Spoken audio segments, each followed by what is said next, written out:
അസ്സലാമു അലൈക്കും വറഹ്മത്തുള്ളാഹി തആല വബറകാതുഹു. മോനെ, ഷാമോനെ, ഉമ്മ വിളിക്കുന്നു. ആ എന്തോ ഉമ്മ? എൻ്റെ പൊന്നാര ചെക്ക, 8 ദിവസമുള്ളൂ ഞാൻ കല്യാണത്തിന് കേട്ടോ. ശരിക്കും പറയുകയാണെങ്കിൽ ഉമ്മ അതിന് എന്താ മോനെ, ഡ്രസ്സ് എല്ലാ കാര്യങ്ങളും സെറ്റിക്കണം, ഫുഡിൻ്റെ കാര്യങ്ങളും അതെല്ലാം ഓഡിറ്റോറിയം ഒക്കെ ഓക്കെ. പക്ഷേ മോനെ, നമ്മൾ മഹർ വാങ്ങിയിട്ടില്ല ഇതുവരെ. പ്രധാനപ്പെട്ടല്ല മഹർ, അതല്ലേ വേഗം എടുക്കേണ്ടത് ഉമ്മ. ഇനിയും ഉണ്ടല്ലോ ദിവസം. മഹർ എന്ന് പറഞ്ഞാൽ ഇന്ന് പോയി ഇന്ന് തന്നെ കിട്ടൂലേ. അത് പറഞ്ഞിട്ട് കാര്യമില്ല, ഓൾക്ക് ലീവുള്ള ദിവസം വേണ്ടേ ഉമ്മ. ശനി ഞായറൊക്കെ ലീവല്ലേ, അപ്പോൾ അവളോട് വീട്ടിലുണ്ടാവുമല്ലോ ഉമ്മ. അല്ലെങ്കിൽ ഇപ്പോൾ അവളെ വിളിക്കേണ്ട ആവശ്യമുണ്ടോ? അവളെ വിളിക്കേണ്ടല്ലോ. മഹർ നമ്മുടെ ഇഷ്ടപ്രകാരം അങ്ങനെ എടുത്താൽ പോരെ. ഡ്രസ്സായാലും എൻ്റെ പൊന്നാര കുട്ടിയെ, അതൊക്കെ പണ്ടത്തെ കാലത്തായിരുന്നു. അങ്ങനെ നമ്മളെ ഇഷ്ടത്തിന് മഹർ എടുക്കുക, ഡ്രസ്സ് എടുക്കുക. ഇപ്പം അങ്ങനെയൊന്നല്ലടാ. ഇപ്പോഴേ എല്ലാ മണവാട്ടികളെ കൊണ്ടുപോയി അവരുടെ ഇഷ്ടങ്ങൾ അറിഞ്ഞിട്ട് സെലക്ട് ചെയ്തെടുക്കണം. അങ്ങനെയാണ് വേണ്ടത്. അല്ലാതെ നമ്മൾ പഴയ പോലെ നമ്മളെ ഇഷ്ടം പോലെയൊക്കെ എൻ്റെ ഉമ്മ ഒരുപാട് അങ്ങോട്ട് പരിഷ്കരിച്ചിട്ടോ. അല്ല മോനെ, അങ്ങനല്ല. ഓരോ കുട്ടികൾക്കും ഓരോ ഇഷ്ടങ്ങളുണ്ടാവും. അത് നമ്മൾ കണ്ടറിഞ്ഞെടുക്കണം. അല്ലാതെ നമ്മൾ നമ്മളുടെ ഇഷ്ടത്തിന് ചെയ്യല്ലേ വേണ്ടത്. നമ്മളെ ഇഷ്ടത്തിന് കാട്ടിക്കൂട്ടിയിട്ടെന്താ, പിന്നെ അത് മാറ്റേണ്ടി വരും. അങ്ങനെയൊക്കെ അതിനേക്കാൾ നല്ലത് ആ ഒരു പെൺകുട്ടിയെ കൊണ്ടുവന്ന് അവൾക്ക് ഇഷ്ടപ്പെട്ടൊരു മഹറായാലും ഡ്രസ്സായാലും ചെരുപ്പായാലും അതൊക്കെ അങ്ങനെ എടുക്കലടാ നല്ലത്. ഷമ്മാസ് ഉമ്മയുടെ മുഖത്ത് നോക്കി ചിരിച്ചു. എൻ്റെ കള്ളച്ചിരി ഞാൻ മാറ്റൂട്ടോ. പെണ്ണ് കെട്ടിയാൽ പോരാ, അവർക്കുള്ളതൊക്കെ വാങ്ങി നമ്മൾ റെഡിയാക്കി കൊടുക്കണം. അങ്ങനെയാണ് വേണ്ടത്. അങ്ങനെയാണ് നല്ല പുതിയാപ്പിളാരായാൽ. ഈ ഉമ്മാൻ്റെ ഒരു കാര്യം അതല്ലേടാ, അങ്ങനെ തന്നെയാണ്. എന്തൊക്കെ തന്നെയാലും എൻ്റെ മോൻ്റെ ആദ്യത്തെ കല്യാണമല്ലേ, അപ്പോൾ എനിക്ക് ചില ആഗ്രഹങ്ങളൊക്കെ ഉണ്ടാവില്ലേ. ആയിക്കോട്ടെ അമ്മ. എന്താണ് നിനക്കൊരു മൂഡ് ഓഫ്? ഒന്നുമില്ലമ്മ, ഇത്താത്തയെക്കുറിച്ച് ആലോചിച്ചിട്ട് എവിടെയാണോ എന്തോ ആവോ. അവരും കൂടി ഉണ്ടെങ്കിൽ സംഗതി ഉഷാറായിരുന്നു. അതിപ്പോൾ മനസ്സിനുള്ളൊരു വേദന ഉണ്ട് ആ മക്കളെ വിചാരിക്കുമ്പോഴും ഒക്കെ. എൻ്റെ പൊന്നാര ചെക്ക, ഞാൻ ദ്വാരന്നൊക്കെ പഠിച്ചോനെ ഹയറാണ് ഇങ്ങോട്ട് തിരിച്ച് വന്നോട്ടെ എന്നുള്ളത്. അല്ലാതെ പോയി വെക്കാൻ പറ്റൂലല്ലോ. എല്ലാവരും കൂടി ഉണ്ടാവുമ്പോൾ അതൊരു പ്രത്യേക രസം തന്നെയാണ്.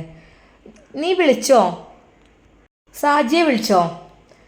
സാജി വിളിച്ചിട്ടില്ലമ്മ. എന്താ പൊന്നാര ചെക്ക, ഒന്ന് വിളിച്ചു നോക്കല്ലേ? വേണ്ട, ഞാൻ വിളിച്ചോളാം. ഉമ്മ വിളിക്കേ, അളിയനോട് വരാൻ പറയും. എല്ലാവരും വന്നോട്ടെ, ഡ്രസ്സ് എടുക്കാൻ എല്ലാവർക്കും ഉള്ളതൊക്കെ എടുത്തോട്ടെ. അതിനനുസരിച്ചല്ലേ കല്യാണമൊക്കെ നല്ല രീതിയിൽ സന്തോഷത്തോടു കൂടി എല്ലാവരും സന്തോഷം നോക്കണം. ഇതൊരു കൂട്ടർ മാത്രം സന്തോഷിച്ച് അങ്ങനെയല്ല. നമ്മുടെ ഫാമിലിയിൽ പെട്ട അത്യാവശ്യം അയൽവാസികൾക്കായാലും ഒക്കെ ആയാലും അവർക്ക് ഇഷ്ടപ്പെട്ട ഡ്രസ്സ് എടുത്തോട്ടെ. നമ്മളെ ഒരു സന്തോഷ സമ്മാനമായി സ്വീകരിക്കട്ടെ. ജമീല താത്താനെയും ഫാമിലിയും വിളിച്ചോണ്ടിട്ടോ.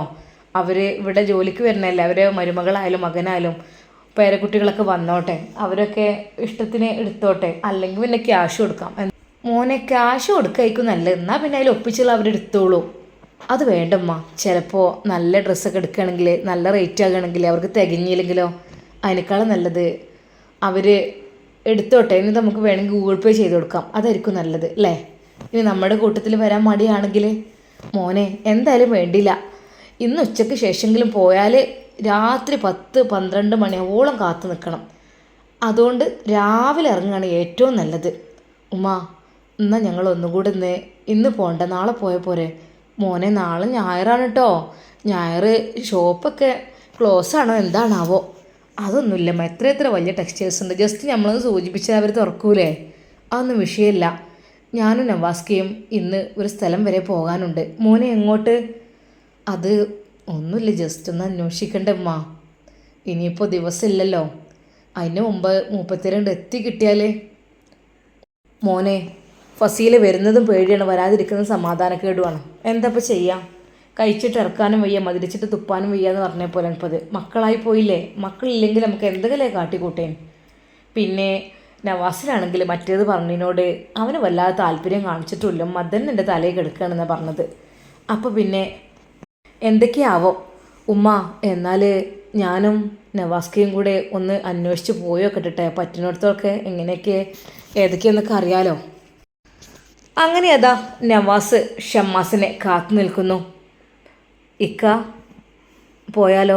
അവൻ്റെ മുഖം വല്ലാതെ ഒന്നും സന്തോഷമില്ലായിരുന്നു. കാരണം തന്നെയും മക്കളെ ഉപേക്ഷിച്ച് പോയ അവളെ തിരഞ്ഞു പിടിക്കാൻ അവൻക്കൊട്ടും താല്പര്യമൊന്നുമില്ലായിരുന്നു. പക്ഷേ പിന്നെ ഉമ്മയുടെയും ഷമ്മാസിൻ്റെയൊക്കെ നിർബന്ധപ്രകാരമാണ് ഇക്ക പോയാലോ? ഉമ്മ ഉമ്മ ഞങ്ങളെന്നാ പോയിട്ട് വരാം. ആ ആയിക്കോട്ടെ, നോക്കി പറ്റുന്നിടത്തോളൊക്കെ. പിന്നെ ഇപ്പം എന്താ വെച്ചാൽ കാട്ട് നമ്മളെ കൊണ്ട് കഴിയുന്ന രീതിയിൽ നമ്മൾ ചോദിക്കാറ്റും പറയാറ്റും നല്ലല്ലോ. ഓരോരുത്തരും ഇങ്ങനെയൊക്കെ കാട്ടിക്കൂട്ടി ഓരോ ഇടങ്ങാറുണ്ടാക്കിയിട്ട് എൻ്റെ റബ്ബെ മക്കളെ വിചാരിച്ചിട്ടാണ് വലിയ ഇടങ്ങാറ്. എൻ്റെ നവാസിന് വേണം ഇനിയും പെണ്ണിട്ടും, പക്ഷേ ആ മക്കൾക്ക് ഉമ്മാനെ കിട്ടൂലല്ലോ. മക്കൾക്ക് പോലെ പറ്റിയ ഉമ്മ അതന്നെയല്ലേ. എത്ര തന്നെ എളാമത്തെ ആൾ വന്നാലും ആ ഒരു അവിടേക്ക് എത്തിക്കാൻ കഴിയൂലല്ലോ. ഇനിയിപ്പോൾ എത്ര കടുപ്പം കാട്ടണോലായാലും എന്തൊക്കെ തന്നെയാലും ഉമ്മാരല്ലേ. അതുകൊണ്ടാണ് റബ്ബേ മക്കൾ പോയി വരി, നല്ല രീതിയിൽ നോക്കി പഠിച്ചോ. ഹയറാണെങ്കിൽ നമുക്കുള്ളത് തിരിച്ച് തരട്ടെ. ഉമ്മയോട് യാത്ര പറഞ്ഞ് അതാ നവാസും ഷമ്മാസും പുറപ്പെടുന്നു. എടാ ഷാമോനെ, എന്തിക്ക നമ്മൾ എങ്ങോട്ടെന്ന് കരുതിയിട്ട് പോകുന്നത്? ഇക്ക അതൊന്നും സാറില്ല, നമുക്ക് ജസ്റ്റ് ഒന്ന് കണ്ടുപിടിക്കണതിനിപ്പോൾ എന്താ. പഠിച്ചോനെ നമുക്ക് നല്ല കാഴ്ച നൽകട്ടെ, പെട്ടെന്ന് കണ്ടുപിടിക്കാനുള്ളത്. പിന്നെ ഞാൻ കുറച്ച് എണ്ണ അടിക്കാണ്ട്. എടാ ദാ ഞാൻ അടിച്ചോളാം. ഹേയ് എന്തിനിക്ക. നേരെ പെട്രോൾ പമ്പിലേക്ക് പോയ അവരോട് പറഞ്ഞു ഫുൾ ടാങ്ക്. ശരിക്കും നവാസ് അത്ഭുതപ്പെട്ടു. ഇവന് എടാ ദാ ഞാൻ പേ ചെയ്യാട്ടോ. അല്ലല്ല വേണ്ടിക്കാ, എൻ്റെ കയ്യിലുണ്ടല്ലോ. എന്തിനാന്ന്? ഇപ്പം അൽഹംദുലില്ലാ ഉണ്ട്, അതൊന്നൊരു കുഴപ്പമില്ല. ഇത്താത്തയെ കണ്ടുപിടിച്ച് നിങ്ങളുടെ ജീവിതം ഒന്ന് സന്തുഷ്ടമാക്കാനാണ് ഞാൻ നോക്കുന്നത്. കാരണം ഒരുപാട് ലോങ് പോകാനുള്ളതാണ്. പിന്നെ പെട്രോൾ പമ്പ് ചില ഭാഗത്തൊന്നും അന്ന് ഞാൻ പോയ ആ ടൈമിന് കുറച്ച് ബുദ്ധിമുട്ടിട്ടോ. അവിടെയൊന്നും അത് ഇല്ല. കുറച്ച് അപ്പുറത്തേക്ക് പൊളിച്ച് മാറ്റിയതാണോ എന്തോ, റോഡ് പണി കാരണമോ എന്തോ എനിക്കറിയില്ല. അവിടെ ഒന്നുമില്ല. ഞാൻ ചോദിച്ചപ്പോൾ കുറച്ച് അങ്ങോട്ട് പോകണ്ട. അപ്പം ഞാനാകെ ടെൻഷനായി. കയ്യിലാണെങ്കിൽ ഒന്നുമില്ല. പിന്നെ CNG അതാണെങ്കിൽ പലയിടത്തും കിട്ടാനുമില്ല. അത് ചില പമ്പുകളിൽ മാത്രമേ CNG ഉള്ളൂ. അതായാലും കുഴപ്പമില്ല, അതും അങ്ങോട്ട് ഫുള്ളാക്കി വെക്കാം, അതായിരിക്കും നല്ലത്. അങ്ങനെ അവരിതാ എണ്ണയെല്ലാം അടിച്ച് യാത്ര തുടങ്ങുന്നു. എങ്ങോട്ടാണെന്ന് അവർക്കൊരു പിടുത്തവുമില്ല. ഇക്ക നമ്മളിങ്ങനെ വെറുതെ ഓടിയിട്ടും കാര്യമില്ല, നമുക്കൊരു തുമ്പ് കിട്ടണം. അവൾ എവിടെയാണ് എത്തിപ്പെട്ടെന്നുള്ളൊരു തുമ്പ് കിട്ടിയാൽ കുറേയൊക്കെ ഏകദേശം. അപ്പോഴാണ് ഷമ്മാസ് തോർത്തത് തന്നോട് പറഞ്ഞ ആ ഒരാൾ. അയാൾ പറഞ്ഞല്ലോ നിൻ്റെ ജ്യേഷ്ഠൻ്റെ ഭാര്യ ആരുടെ കൂടെ പോയി എന്നുള്ളതൊക്കെ. അയാളെ ഒന്ന് കണ്ടുപിടിക്കണം. അയാളെ കണ്ടുപിടിക്കുവാൻ വേണ്ടിയിട്ട് ഒരുപാട് ഷമ്മാസും നവാസും വട്ടം ചുറ്റിക്കൊണ്ടിരുന്നു. ഒടുവിൽ ഒരു കടയുടെ മുമ്പിൽ എത്തിയപ്പോൾ അദ്ദേഹത്തോട് ചോദിച്ചു. അത് രൂപ ഏകദേശം പറഞ്ഞു കൊടുത്തപ്പോൾ അയാൾക്ക് ഏറെക്കുറെ മനസ്സിലായിട്ടുണ്ട്. അവന് കുറച്ച് അങ്ങോട്ട് ലോങ്ങ് പോകാനുണ്ട്, ഇടയ്ക്കൊക്കെ വരും, അങ്ങനെയൊക്കെയാണ്. അങ്ങനെ ഏകദേശം അയാളുടെ കണക്കും കാര്യവും നമ്പറും ലൊക്കേഷനൊക്കെ വെച്ച് അനുസരിച്ച് നോക്കിയപ്പോൾ അതാ അയാളുടെ വീട് ലക്ഷ്യമാക്കി. കുറച്ചധികം ദൂരമുണ്ട് എങ്കിലും നവാസും ഷമ്മാസും അതാ അയാളുടെ വീട് ലക്ഷ്യമാക്കി പോകുന്നു. അവിടെ എത്തിയപ്പോൾ വീട്ടിലേക്ക് ഒരു കാറ് കയറി വരുന്നത് കണ്ട അയാൾ അവിടെ ന്യൂസ് പേപ്പർ വായിച്ചിരിക്കുകയായിരുന്നു. അസ്സലാമു അലൈക്കും. ഷമ്മാസ് സലാം പറഞ്ഞുകൊണ്ടിരുന്നു. വലൈക്കും അസ്സലാം. നിങ്ങളെ ചെറുതായിട്ട് ഓർമ്മയില്ലാതിരിക്കില്ല. നിങ്ങളെന്നൊരു കാര്യം പറഞ്ഞിരുന്നല്ലോ, അതിനെക്കുറിച്ചൊരു എൻക്വയറിക്ക് വേണ്ടിയിട്ടാണ്. ശരിക്കും അയാളൊന്ന് ഭയന്നു. ഞാനൊന്നും അറിഞ്ഞിട്ടില്ല, എന്നോട് ആ മജീദ് പറഞ്ഞതാണ്. മജീദ്? ഹാജേരല്ലേ? ഹാജേര് മജീദാണ് ഈ ഒരു കാര്യം പറഞ്ഞത്. അപ്പോൾ പിന്നെ എനിക്കിതിനെക്കുറിച്ചൊന്നും വലിയ ഐഡിയ ഇല്ല. അപ്പോൾ പിന്നെ എന്നെ കണ്ടപ്പോൾ ഒന്ന് പറഞ്ഞു എന്ന് മാത്രം, അല്ലാതെ വേറൊന്നും ഉണ്ടായിട്ടൊന്നുമല്ല. അപ്പോൾ മജീദിൻ്റെ വീട് എവിടെയാണെന്ന്? മജീദിൻ്റെ വീട് ഹാജേരെ വീടിൽ നിന്ന് കുറച്ചങ്ങോട്ടൊരു 3-4 കിലോമീറ്റർ അങ്ങോട്ട് പോയാൽ മതി. അപ്പോൾ ഇടയ്ക്കിടയ്ക്ക് മൂപ്പരെപ്പോഴും അവിടെ തന്നെ ആയിരിക്കും ഉണ്ടാകുക. പിന്നെ നിങ്ങൾക്ക് ഹാജേരെ വീട് അറിയോ? ഹാജേരെ വീട് അറിഞ്ഞു കിട്ടിയ ഓൻ അവിടെ ഉണ്ടാകാൻ ചാൻസ് ഉണ്ട്. ഹാജേര് ഹോസ്പിറ്റലിൽ കിടക്കുകയാണ്. ഹാജേര് വീട്ടിൽ ചെന്നാൽ ഇനി എന്തായിരിക്കും അവസ്ഥ എന്നൊന്നും ഷമ്മാസിനറിഞ്ഞില്ല. എന്തൊക്കെ തന്നെയായാലും അവനതാ നേരെ മജീദിനെ ലക്ഷ്യമാക്കിക്കൊണ്ട് പോകുകയാണ്. മജീദിൻ്റെ വീട് കണ്ടുപിടിക്കണം, അല്ലെങ്കിൽ ഹാജേരുടെ വീട്. ഹാജേരുടെ വീട്ടിലേക്ക് ലൊക്കേഷൻ ഇട്ടുകൊണ്ട് അവൻ സ്പീഡിൽ കുതിച്ചു വാഞ്ഞു. അധികം വഴിയൊന്നും തെറ്റാതെ അതാ ഒരു കൊട്ടാരം അവിടെ കാണുന്നു. അതുതന്നെയായിരിക്കും. അല്ലടാ ഇവിടെ വന്നിട്ടെന്താ? ഇക്ക നിങ്ങൾ ക്ഷമിക്കുക, ഇവിടെ നിന്നൊക്കെ തന്നെയാണ് തുടക്കമെന്ന് തോന്നുന്നു. അവനെ ഒന്ന് കൈ കിട്ടണം, മജീദിനെ. മജീദ് എന്തോ കണ്ടിട്ടോ കേട്ടിട്ടോ എന്തോ സംഭവം ആകെ സ്പ്രെഡാക്കിയിട്ടുണ്ട്. അത് എന്തുകൊണ്ടാണെന്ന് അറിയണം. നേരെ ഹാജിയുടെ കൊട്ടാരത്തിലേക്ക് അവർ വണ്ടി തിരിക്കുമ്പോൾ അവിടെയും കാവൽക്കാരുണ്ടായിരുന്നു. ആരാ, എങ്ങോട്ടാ, അവർ ചോദിക്കുന്നു. അത് മജീദ് എന്ന് പറഞ്ഞ ആൾ ഇവിടെ ഉണ്ടോ? മജീദോ? ഇവിടെ ഉണ്ടായിരുന്നോ? ഇനിയിപ്പോൾ പോയിക്കണോ അറിയില്ല. ഞങ്ങൾക്കൊന്ന് അകത്ത് പ്രവേശിച്ചൂടെ? ഒന്ന് കാണാൻ വേണ്ടിയിട്ടാണ് അയാളെ. അങ്ങനെയൊന്നും ആരും കടത്തിവിടാൻ ഇവിടെ പറ്റൂല കേട്ടോ. ഇവിടെയൊക്കെ ഭയങ്കര സ്ട്രിക്റ്റാണിപ്പോൾ. ഹാജിയർക്ക് എന്തൊരു വലിയ അബദ്ധമൊക്കെ പറ്റിയതിന് ശേഷം മൂപ്പര് ഹോസ്പിറ്റലിലാണ്. അതുകൊണ്ട് നല്ല രീതിയിൽ സുരക്ഷ ഇവിടെ ഉണ്ട്. ആരൊക്കെ ഹാജിയെ ഉപദ്രവിക്കാനോ എന്തൊക്കെ കയറിക്കൂടി വന്നുകൂടി എന്നൊക്കെയാണ് പറഞ്ഞു കേട്ടത്. അതെല്ലാം കേട്ടപ്പോൾ ഷമ്മാസിന് ആകെ ഒരു ടെൻഷനായി. റബ്ബേ, എന്തൊക്കെയാണ് കേൾക്കണത്? ഉപദ്രവിച്ചത് ഇനി ഹേയ് അങ്ങനെ വരാൻ വഴിയില്ല. അത്രക്കൊന്നും ധൈര്യം എത്താത്താക്കില്ല. എന്താടാ? നവാസ് ചോദിച്ചു. ഹേയ് ഒന്നുമില്ലക്ക, മജീദിനെ ഒന്ന് കിട്ടുകയാണെങ്കിൽ അന്വേഷിച്ച് നോക്കട്ടെ. അപ്പോഴേക്കും ഒരു ഫോൺ കോൾ അതാ കൊട്ടാരത്തിൻ്റെ ഭാഗത്തേക്ക് എത്തുന്നു. അവിടെ മജീദ് ഉണ്ടെങ്കിൽ ഒന്ന് ഗേറ്റ് വരെ വരണമെന്ന് ആവശ്യപ്പെടുന്നു. അത്രക്കും വലിയ മതിലും കൊട്ടാരവുമാണ് അയാൾ കെട്ടിപ്പടുത്ത് ഉയർത്തിയിരിക്കുന്നത്. പക്ഷേ അതിനുള്ളിൽ സമാധാനമില്ലാത്ത ജന്മങ്ങളുണ്ടായിരുന്നു. സ്വന്തമെന്ന് കരുതിയിട്ട് പേടിയോടെ ഉള്ള ജന്മങ്ങൾ. ആരൊക്കെയോ അടച്ചു പൂട്ടി ഇടപെട്ട മുറികൾ. അതെല്ലാം ഷമ്മാസ് ഒരു നിമിഷം ആ മതിലിന് മുകളിലൂടെ നോക്കിക്കണ്ടു. ഒന്ന് കണ്ടിരുന്നെങ്കിൽ, അവിടെയൊക്കെ ഒന്ന് നിരീക്ഷിച്ചിരുന്നെങ്കിൽ എന്നവന് കരുതി. ഷമ്മാസ് ഒന്നും അറിയാത്ത രീതിയിൽ അയാളോട് പറഞ്ഞു. അതെ, ഇവിടുന്ന് ചെക്കിങ്ങിനുള്ള ചാൻസ് ഉണ്ട് കേട്ടോ. അതിന് മുന്നോടിയായിട്ടാണ് ഞങ്ങളെ ഇങ്ങോട്ട് വിട്ടിട്ടുള്ളത്. ഷമ്മാസിൻ്റെ ആ രൂപവും ഭാവവും എല്ലാം കണ്ടപ്പോൾ ശരിക്കും ആ ഒരു സെക്യൂരിറ്റിക്ക് ഒരു പോലീസുകാരൻ്റെ ലുക്ക് തോന്നി. വൈകുന്നേരം ഇവിടെ ചെക്കിങ് നല്ല രീതിയിൽ ഉണ്ടാകാൻ ചാൻസ് ഉണ്ട് കേട്ടോ. എന്തൊക്കെ തന്നെയായാലും ഞങ്ങൾക്കിവിടെ സെർച്ച് ചെയ്തേ പറ്റൂ. ഷമ്മാസിൻ്റെ ആ ഒരു ഗാംഭീര്യം തുളുമ്പുന്ന ആ ഒരു വാക്ക് അയാൾക്ക് ശരിക്കും പേടിയുളവാക്കി. ശരിക്കും പോലീസുകാരാണ് എൻ്റെ മുമ്പിൽ നിൽക്കുന്നതെന്ന് വിചാരിച്ചുകൊണ്ട് ആ പട്ടാളക്കാരതാ അവർക്ക് ഗേറ്റ് തുറന്ന് കൊടുക്കുന്നു. ശരിക്കും അതാ അവൻ അത്ഭുതപ്പെടുകയാണ്. അന്ന് കണ്ടതിനേക്കാൾ എത്രയോ മാറ്റങ്ങൾ വരുത്തിയിട്ടുണ്ട്. ഒരിക്കൽ കണ്ടിരുന്നു, പക്ഷെ അന്ന് ഇങ്ങനെയല്ലായിരുന്നു. ഇപ്പോൾ ഇതാ മൊത്തത്തിൽ എന്തൊക്കെയോ മാറ്റങ്ങൾ. അത്യാവശ്യം കോടികൾ മുടക്കി സെറ്റാക്കിയിട്ടുണ്ട് വീട്. വീണ്ടും ഷമ്മാസും നവാസും അയാളുടെ ആ കൊട്ടാരത്തിലേക്ക് കടന്നു. ഇത്രയധികം ഉയർത്തിയ മണിമാളിക, കൊട്ടാരങ്ങൾ, എന്തൊക്കെ സൗകര്യങ്ങൾ, കാര്യങ്ങൾ. ശരിക്കും ഒരു രാജാവിൻ്റെ കൊട്ടാരം പോലെ തന്നെ ആക്കിയിട്ടുണ്ട്. പാവം അസ്കർ, അവനാണെങ്കിൽ അവിടെ വാടകയ്ക്ക്. ഇത്രയ്ക്കും വലിയ സമ്പത്തും സുഖവും ഉള്ള ഈ ഒരു വീട്ടിൽ നിന്ന് ആ ഒരു ഉമ്മയും മകനും എത്രമാത്രം പേടിച്ചുകൊണ്ടാണ് അവിടെ ജീവിക്കുന്നത്. ഇതൊക്കെ അല്പം ക്രൂരത തന്നെയാണ്. അവർക്കൊരിടം പോലെ. പക്ഷെ പലതും പറഞ്ഞു കേട്ടിട്ടുണ്ട്. അയാളുടെ ഭാര്യയെ കൊല്ലാൻ വരെ ശ്രമിച്ചിട്ടുണ്ടെന്ന്. ഇവർ അകത്തേക്ക് വന്നപ്പോൾ ഒരുപാട് സ്ത്രീകളതാ അതിനകത്ത് നിന്ന് പുറത്തേക്ക് വരുന്നു. ആരാ, എന്താ എന്നുള്ള രീതിയിൽ അവർ. ഹാജിയുടെ വീടല്ലേ ഇത്? ഹുസൈനാജിയുടെ?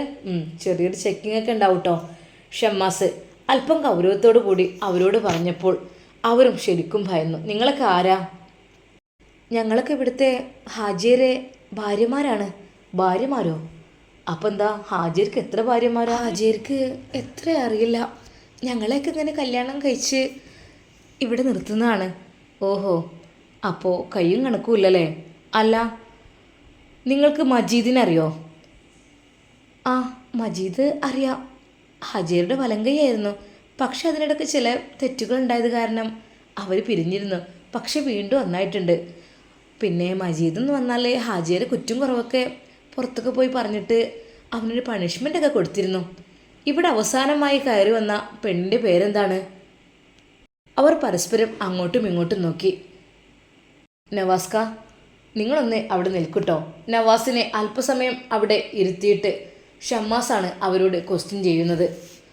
ഇവിടെ അവസാനമായിട്ട് വന്ന ഏറ്റവും ഹാജിയുടെ ഏറ്റവും ന്യൂ മണവാട്ടി ഏതാണ്? അവൻ അവർക്ക് അറിയുന്ന സ്വരത്തിൽ പറഞ്ഞു. അവർ ഓരോരുത്തരെ തള്ളി മാറ്റിക്കൊണ്ട്, അത് ഞങ്ങളൊക്കെ കുറച്ചായി. ഞങ്ങളിവിടെ അദ്ദേഹത്തിൻ്റെ ജോലിക്കുമായിട്ടും അദ്ദേഹത്തിൻ്റെ ഭാര്യയായിട്ടൊക്കെ നിൽക്കാറുണ്ട്. അങ്ങനെയൊന്നുമില്ല. പിന്നെ ഹാജിയർക്ക് അങ്ങനെയാണ് ഇഷ്ടം, അതിനനുസരിച്ചാണ് ഞങ്ങൾ. പിന്നെ ഹാജിയർ മസാജ് ചെയ്യാനും എന്തിനൊക്കെ ഉള്ളതാണ് ഇവരൊക്കെ. അങ്ങനെ ഭാര്യമാർ, വേലക്കാരികൾ, അങ്ങനെയുള്ള മാറ്റമൊന്നുമില്ല. എല്ലാവരും ഒരുപോലെ തന്നെയാണ്. ഹാജിയരുടെ ആദ്യത്തെ ഭാര്യയെ നിങ്ങൾക്കറിയോ? അവരിവിടെ ഇല്ല. അവർ ഹാജിയേട്ടൻ്റെ പ്രശ്നമൊക്കെ ഉണ്ടാക്കിയിട്ട് അന്ന് അവർ ഇറങ്ങിപ്പോയതാണെന്നാണ് പറഞ്ഞത്. പിന്നെ വന്നിട്ടുമില്ല. ഹാജിയർക്ക് പിന്നെ എൻ്റെ ആവശ്യമില്ല. ഇവിടെ ഇഷ്ടംപോലെ ആളുകളുണ്ടല്ലോ. ചെറുപ്പക്കാരികളും പ്രായമുള്ളവരുമായ ഒരുപാട് പെൺകുട്ടികളും സ്ത്രീകളും അവിടെയുണ്ട്. അവരെല്ലാം അവിടുത്തെ ജോലിക്കാരുമാണ്. അല്ല, നിങ്ങൾ ഹാജിയർക്ക് ഇപ്പം എന്താ പറ്റിയത്? അദ്ദേഹത്തിന് ആസിഡ് തട്ടി പൊള്ളലേറ്റിട്ടുണ്ട്. അതെങ്ങനെയാണ്? നിങ്ങളുടെ കൂട്ടത്തിൽ ആരെങ്കിലും? അറിയില്ല. അന്ന് ഹാജിയരുടെ കല്യാണമായിരുന്നു. ഞങ്ങളെല്ലാവരും പലതവണ എതിർത്തിട്ടും അതിന് അയാൾ കൂട്ടാക്കിയില്ല. പിന്നെ അയാളുടെ ഇഷ്ടത്തിന് ഒരു പെൺകുട്ടി ഇങ്ങോട്ട് കയറി വന്നതാണ്. അവളെയാണ് അദ്ദേഹം ഭാര്യയാക്കാൻ വേണ്ടി നിന്നത്. പക്ഷെ ആദ്യമൊക്കെ അവൾ രക്ഷപ്പെടുവാൻ വേണ്ടി ശ്രമിച്ചിരുന്നു. പിന്നീട് അവളെ കാണാനില്ലാതായി. അവളുടെ രൂപം എങ്ങനെയുണ്ടാവും? അവൾ ഒരു മെലിഞ്ഞു വെളുത്ത സുന്ദരിയാണ്. അവളെ കണ്ടപ്പോൾ അവൾ എന്തോ ഒരു ആവശ്യത്തിനാണ് അവിടെ കയറി വന്നത്. കണ്ടപ്പോൾ പിന്നെ ഹാജിയർക്ക് അവൾ വിട്ടുകൂടാ. കൂടെ ഒരു പെണ്ണുണ്ടായിരുന്നു. അവൾ രക്ഷപ്പെട്ടു പോയി. പിന്നെ മൂപ്പർക്ക് അവളെ കല്യാണം കഴിക്കണം, അവൾക്ക് ഈ സ്വത്തിൻ്റെ പകുതി എഴുതി തരാം, അങ്ങനെയൊക്കെ പറഞ്ഞിരുന്നു. പിന്നെ കല്യാണമോ അവരുടെയോ? അവളെ അദ്ദേഹം കല്യാണം കഴിക്കണ ആ ദിവസം അന്ന് രാത്രി, അന്ന് വലിയൊരു ശബ്ദം കേട്ടുകൊണ്ടാണ് ഞങ്ങളെല്ലാവരും ഉണർന്നത്. ശരിക്കും വലിയൊരു അട്ടഹാസമായിരുന്നു അത്. ഓഹോ, അപ്പോൾ ആരാണത് ചെയ്തതെന്ന് നിങ്ങൾക്ക് അറിയില്ലല്ലോ? ഇല്ല, അത് ചെയ്തത് അന്ന് മുതൽ ആ മണവാട്ടി പെണ്ണിനെയും കാണാതായിട്ടുണ്ട്.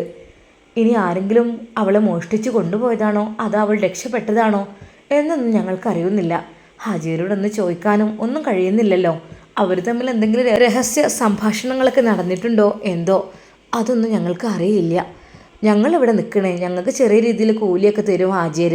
പിന്നെ ഇവിടുത്തെ ജോലികൾ മൂപ്പരെങ്ങനെ നമ്മൾ കെയർ ചെയ്ത് കൊണ്ട് നടക്കുക, മൂപ്പർക്ക് മസാജ് ചെയ്ത് കൊടുക്കുക, കൈയും കാലം ഒഴിഞ്ഞു കൊടുക്കുക, അങ്ങനത്തെ രീതിയിലുള്ള ജോലികളൊക്കെയാണ് ഞങ്ങൾക്കുള്ളത്. ഞങ്ങൾ സ്ത്രീകൾക്ക് മാത്രമേ അതിൽ അലൗഡും ഉള്ളൂ.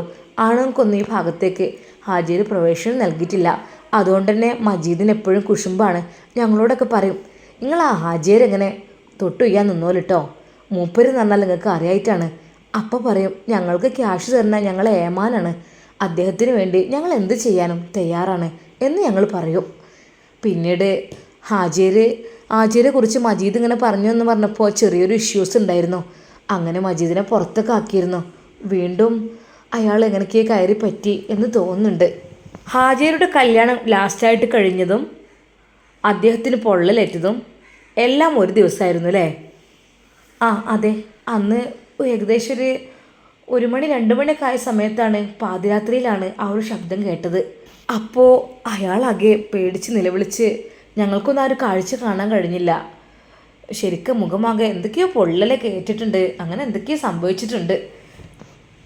അതാണ് സംഭവം. ഇനിയിപ്പോൾ അദ്ദേഹം തിരിച്ച് വന്നില്ലെങ്കിൽ ഇപ്പോൾ ഈ ഒരു കൊട്ടാരും ഇതൊക്കെ ഇനിയിപ്പോൾ ആരെങ്കിലും കൈക്കലാക്കും. ഹാജിയർ വന്നാൽ ഞങ്ങൾക്കും അതിൻ്റെ ഒരു വിഹിതം കിട്ടും, അങ്ങനെയാണ്. അതിലിപ്പോൾ മകനും ഭാര്യയൊക്കെ ഇട്ടു പോയതുകൊണ്ട് അവർക്ക് ഇതിൽ അവകാശം ഉണ്ടാവില്ല എന്നൊക്കെയാണ് ഇവരൊക്കെ പറയുന്നത്. ഹാജിയരുടെ വലങ്കായായ ഒരാളുണ്ട് ഇവിടെ. അയാളും മജീദും ഒക്കെ ഇപ്പോൾ ഇതിനു വേണ്ടിയുള്ളൊരു തർക്കത്തിനൊക്കെയാണ്. മൂപ്പര് ഒരിക്കലും ബാക്കിയായിരുത് എന്നാണ് ഇവരുടെയൊക്കെ ചിന്ത. കാരണം ബാക്കിയായി കഴിഞ്ഞാൽ വീണ്ടും അയാളെ സ്ഥലം മുതലൊക്കെ അല്ലേ. അപ്പം പിന്നെ അങ്ങനത്തെ കുറച്ച് കാര്യങ്ങളും ചർച്ചയൊക്കെ ഇവിടെ നടക്കുന്നുണ്ട്. എന്തായാലും ഞങ്ങൾക്കൊന്നും അറിയണില്ല. മിക്കവാറും ഞങ്ങളൊക്കെ ഇവിടുന്ന് പോകേണ്ടി വരുന്ന തോന്നണത്. മജീദും ചില്ലറക്കാരനല്ല. ഹാജിയുടെ സ്വത്തൊക്കെ പിടിച്ചെടുക്കാൻ ഓനും കുറേയൊക്കെ മെനക്കെടുന്നുണ്ടായിരുന്നു. പക്ഷേ മൂപ്പരങ്ങനെ അകറ്റി നിർത്തിയേക്കാണ്. ഇനി ഏതൊക്കെയാണാവോ. ഷമ്മാസ് അതെല്ലാം കേട്ടുകൊണ്ട് അവിടെ നിന്നു. അവൻക്ക് എന്തോ ബലമായ സംശയമുണ്ട്. മെലിഞ്ഞു വെളുത്ത സുന്ദരി വന്നത് അതൊരു പക്ഷേ ഫസീലയാണെങ്കിലോ? ഫസീല എന്ത് കാര്യത്തിനായിരിക്കും ഇങ്ങോട്ട് വന്നിട്ടുണ്ടാവുക? പെട്ടെന്നതാ അവൻ്റെ കണ്ണിൽ ആ ഒരു സംഭവം പെടുന്നു. അവിടെ ആ ഒരു വലിയ ഹാളിൻ്റെ ഒരു മൂലയിലായി ഒരു ഹുക്കിലതാ ഒരു ബാഗ് തൂങ്ങിക്കിടക്കുന്നു. ഷമ്മാസ് പെട്ടെന്നത് കണ്ടു. എവിടെയോ കണ്ട് നല്ല പരിചയമുള്ള ബാഗ്. ഹലോ, ആ ബാഗൊന്ന് എടുക്കുമോ? ആ ബാഗ് ആ പെൺകുട്ടി ഹാജിയുടെ ഭാര്യയുടേതാണ്. ഏറെക്കുറെ ഷമ്മാസിൻ്റെ മനസ്സിൽ ഓരോ പ്ലാനിങ് വന്നുകൊണ്ടിരുന്നു. ഓഹോ, ഇത് നോക്കട്ടെ ആ ബാഗ് അവൻ നോക്കി. ഇത് ഫസീലത്തിയുടെ ബാഗാണ്.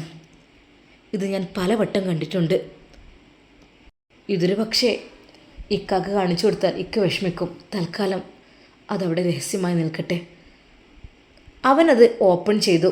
അതിൽ നിന്ന് അതാ ഒരു ഐഫോണും കുറച്ച് കടലാസുകളും അതെല്ലാം കിട്ടുന്നു. കുറച്ച് ക്യാഷുമുണ്ട്. അതാരും തൊട്ടിട്ടൊന്നുമില്ല. അതൊന്നും എടുക്കാൻ അനുവദനീയവുമല്ല. കാരണം ഹാജിയരുടെ ഭാര്യയിലാണ്. അതുകൊണ്ട് തന്നെ ബാങ്കിൽ നിന്ന് മാറ്റിയ കുറച്ച് പുത്തൻ നോട്ടുകൾ ഉണ്ടായിരുന്നു. അതിൽ ATMൽ നിന്ന് വലിച്ചതായിരിക്കും. ഫോൺ സ്വിച്ച് ഓഫ് ആയി കിടക്കുന്നു. അവനതെല്ലാം അതിൽ നിന്നാക്കി ആ ബാഗ് അവരുടെ കയ്യിൽ തന്നെ ഏൽപ്പിക്കുന്നതിന് മുമ്പായിട്ട് പറഞ്ഞു, ഈ ബാഗ് ഞാനങ്ങ് എടുക്കുകയാണ്. ഞങ്ങൾക്കിതിൽ കുറച്ച് തെളിവുകളൊക്കെ കണ്ടെത്താനുണ്ട്. അതിന് വേണ്ടിയിട്ട്. അങ്ങനെ അതാ ഷമ്മാസ് ആ ബാഗുമായി പുറത്തിറങ്ങുന്നു. പിന്നെ മജീദ് അവരിവിടെ ഇല്ല. അവർ എങ്ങോട്ട് പോയതാണ് എന്നറിയുന്നില്ല. ഇക്ക, നവാസ്ക, എന്തായി ഷമ്മാസ് എൻ്റെ അന്വേഷണങ്ങൾ? അതൊക്കെ ഉണ്ട് ഇക്ക.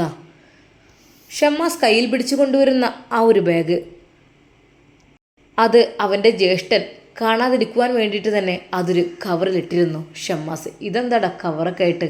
അതൊക്കെ ഉണ്ട് ഇക്ക, അതൊക്കെ അത്യാവശ്യത്തിനുള്ളതാണ്. ഒരു നിമിഷം ഷമ്മാസ് വിചാരിച്ച് ഇത്ര വലിയ കൊട്ടാരങ്ങളും എല്ലാം കെട്ടിപ്പടുത്തിട്ടും അയാളുടെ സ്വഭാവത്തിൽ അല്പം മാറ്റമുണ്ടായിരുന്നെങ്കിൽ സന്തോഷത്തോടെ റാഹത്തോടു കൂടി അസ്കറിനും ഷിഫക്കും ഈ വീട്ടിൽ താമസിക്കാമായിരുന്നു. പക്ഷേ ദിനംപ്രതി ചീത്തയായിക്കൊണ്ടിരിക്കുന്ന അയാളുടെ സ്വഭാവം അത് പറ്റെ മോശമുള്ളത് ആയിത്തീർന്നു. അതുകൊണ്ട് ബന്ധങ്ങളെല്ലാം നഷ്ടപ്പെട്ടു. ഇപ്പോൾ അയാളുടെ സ്വത്തിനു വേണ്ടിയും മുതലിന് വേണ്ടിയും എല്ലാവരും പരസ്പരം മത്സരിക്കുകയാണെന്ന് തോന്നുന്നു.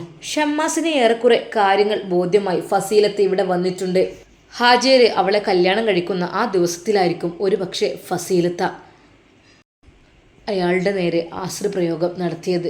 ഒന്നുകൂടി അവനെന്താ നേരെ അകത്തേക്ക് പ്രവേശിക്കുന്നു. എവിടെയാണ് ഹുസൈനാജിയുടെ ആ മണിയറ?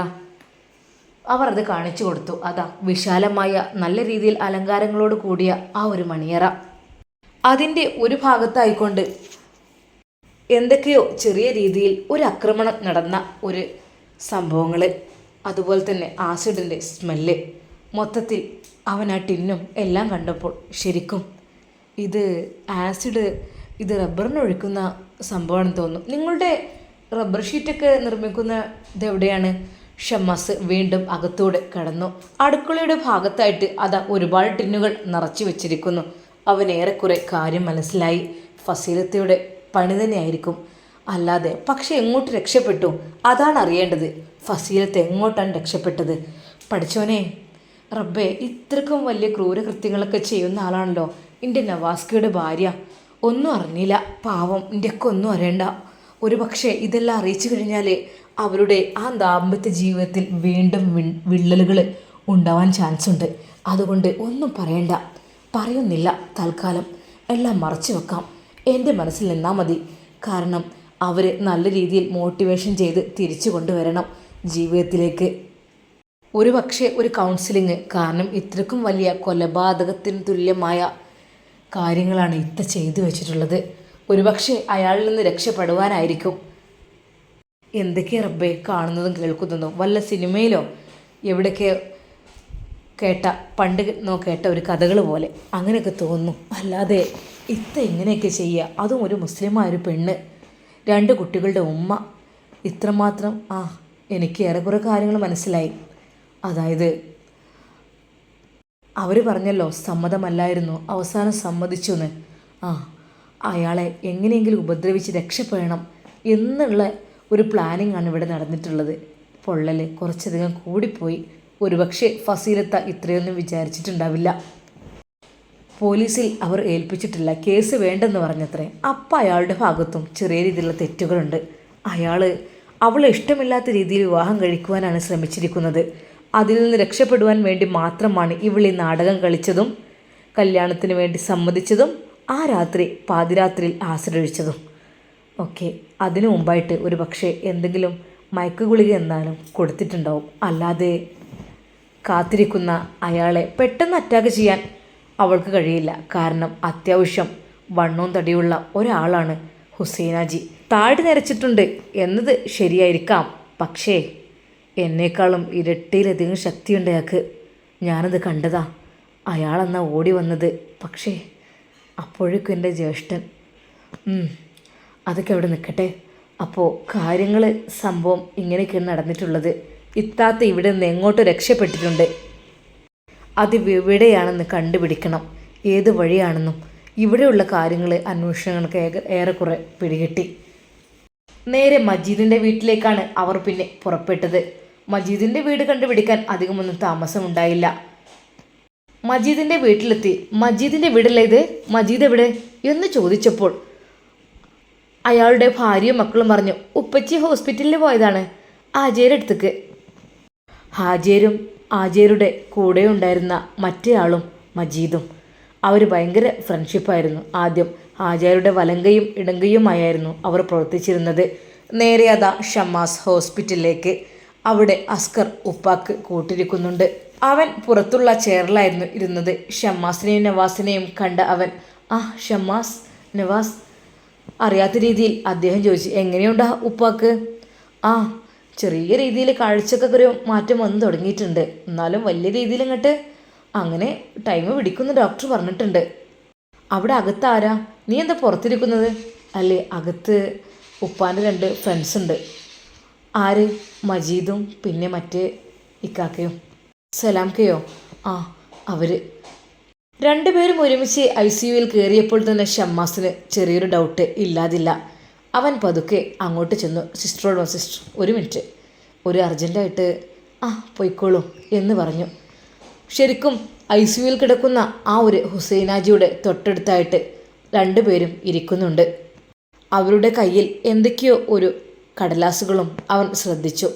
അതിപ്പോൾ എന്തിനാ ഒരു കടലാസും കാര്യങ്ങളൊക്കെ? എന്തോ പ്ലാൻ അറിയില്ല. അതോ ഇനി അയാളുടെ ആ ഒരു സ്വത്തും മുതലും സ്വന്തമാക്കുവാൻ അയാളെ കൊണ്ട് ഫിംഗർ പ്രിൻ്റ് എന്തെങ്കിലും ആണോ? ഒരു നിമിഷം ഷമ്മാസ് അങ്ങോട്ട് കടന്നു ചെന്നില്ല. അവനത് വീക്ഷിച്ചു കൊണ്ടിരുന്നു. സംഭവം അത്ര നല്ലതല്ലെന്ന് മനസ്സിലാക്കിയ ഷമ്മാസ് അത് നോക്കിക്കണ്ടു. അയാളുടെ കൈ പിടിച്ച് എന്തോ ഒപ്പിടുവാൻ വേണ്ടി ശ്രമിക്കുകയോ അങ്ങനെന്താ ചെയ്യുകയാണ്. അങ്ങനെ ആയിക്കഴിഞ്ഞാൽ മജീദിൻ്റെയും സലാംക്കയുടെയും കൈകളിലായിരിക്കും ആ ഒരു സ്വത്ത് മുഴുവൻ.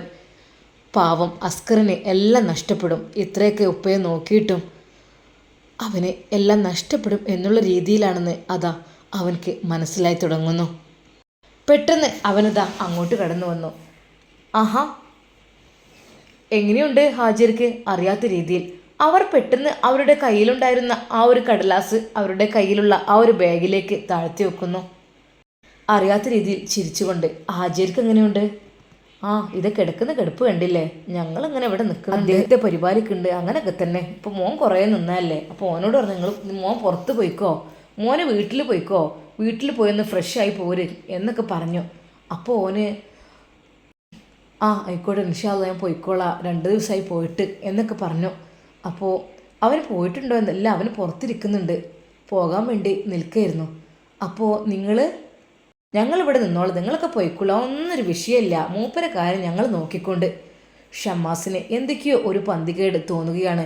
വിഷയം അസ്കറിനോട് ഒന്ന് സൂചിപ്പിച്ചില്ലെങ്കിൽ എല്ലാ സ്വത്തുകളും കൈകളിൽ നിന്ന് പോകും എന്ന് ഉറപ്പാവുകയാണ്. ഷമ്മാസിനെ നിർബന്ധിച്ച് അവർ പുറത്താക്കുവാൻ വേണ്ടി ശ്രമിക്കുന്നു. ഇത് ICU ആണ്. ICUവിലെ കൂടുതൽ ആൾക്കാർക്കൊന്നും നിൽക്കാൻ പറ്റൂല. മജീദ് ഒന്നിവിടെ വരണം. ഷമ്മാസ് മജീദിനെയും വിളിച്ചുകൊണ്ട് പുറത്തേക്ക്. എന്തേ ഹാജേർ ഇങ്ങനെ ഉപദ്രവിച്ചത് ആരാണ്? നിങ്ങൾക്ക് വല്ല പിടുത്തമുണ്ടോ? ഒരു പിടുത്തമില്ല. പിന്നെ ഹാജേരുടെ കല്യാണം അവസാനമായി കഴിഞ്ഞത് ആരോടായിട്ടാണ്? അതൊരു സത്യം തന്നെ. അത് നിങ്ങളെ കുടുംബത്തിലത്തെ ആരോ അവളവിടെ കയറി വന്നതാണല്ലോ അവളെ ഇഷ്ടത്തിന്. പിന്നെ ഇപ്പം എന്താ? പിന്നെ മൂപ്പര മുഖത്ത് ആശ്രയിച്ചത് ആരാണെന്നും പിടുത്തം കിട്ടിയിരുന്നില്ല. മൂപ്പര് പിന്നെ കേസ് കൊടുക്കണ്ട, അന്വേഷിക്കണ്ട പറഞ്ഞല്ലേ, അതുകൊണ്ട് പിന്നെ നിന്നിട്ടുമില്ല. ഇനിയിപ്പോൾ മൂപ്പര കാര്യത്തിൽ നിന്ന് വലിയത് പ്രതീക്ഷ വേണ്ടേ? അങ്ങനെ തല ഇക്കണം. ഒന്ന് ഭക്ഷണം കഴിക്കാൻ കഴിയണില്ല, കണ്ണു തുറക്കാൻ കഴിയണില്ല, സംസാരിക്കാൻ കഴിയണില്ല, മുഖവും ഒക്കെ ആകെ പൊള്ളലേറ്റി ഇടങ്ങാറയിക്കണ്. ഇനി ഒരിക്കലും ഇങ്ങോട്ട് പ്രതീക്ഷിക്കണ്ട മൂപ്പരെ. പിന്നെ മൂപ്പരെ മോനും പെണ്ണുങ്ങളൊക്കെ തെറ്റില്ലല്ലേ, ഓലേറ്റൊരു ബന്ധമില്ലല്ലോ.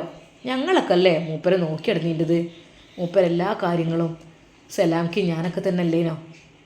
ഞങ്ങളെ മക്കളെ പോലെ ഇരുന്ന് കണ്ടിരുന്നതും എല്ലാതും ഞങ്ങളെ മക്കളാന്നുള്ള നിലക്കായിരുന്നു മൂപ്പര്.